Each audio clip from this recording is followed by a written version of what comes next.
Hi everybody, it's me, Father Tom, here on Monday, August 3rd, and reading from the Gospel of Matthew, chapter 14. Jesus made his disciples get into a boat and proceed him to the other side of the sea.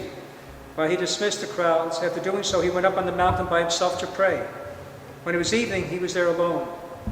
Meanwhile, the boat, already a few miles offshore, was being tossed about by the waves, for the wind was against it. During the fourth night of watch, he came toward them, walking on the sea.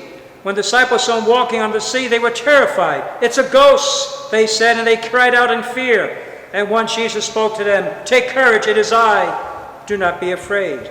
Peter said to him, replied, "Lord, if it's you, command me to come to you on the water." He said, "Come."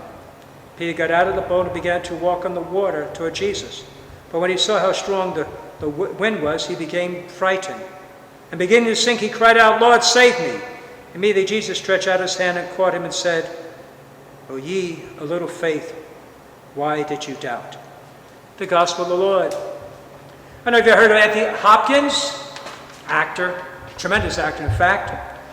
But, that lifestyle can sometimes get to the best of them. And admittedly, he was an alcoholic, struggled with it, and at times he was disgusted, busted, and not to be trusted, as he said in his own language. And he said, when you're in the theater, you drink. And it was very difficult to work with, he admits, because I was usually hungover. He was on CNN some years ago with Piers Morgan. And he explained it like this: it was like being possessed by a demon, an addiction that I couldn't stop. Millions of people were like that. I couldn't stop. It was at an AA meeting that a woman made a suggestion that changed my life.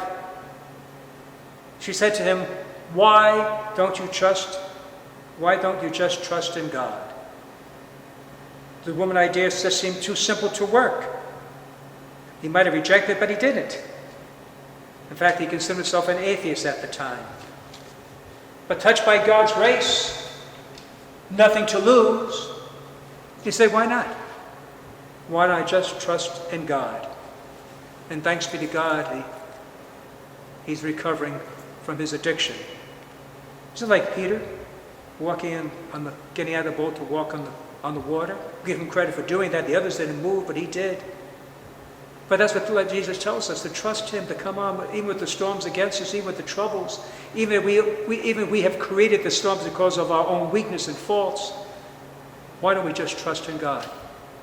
Simple as that. So whatever burden you're carrying, whatever struggle you're dealing with, maybe you're addicted to something, the first step, to trust in God. And then you may take necessary steps that are offered in the natural way, getting help, AA or some other thing like that. But the first step is this: why don't you just trust in God? Because he's there for us. So what do you need to trust in God with in your life? So why don't you then trust in him? God bless you.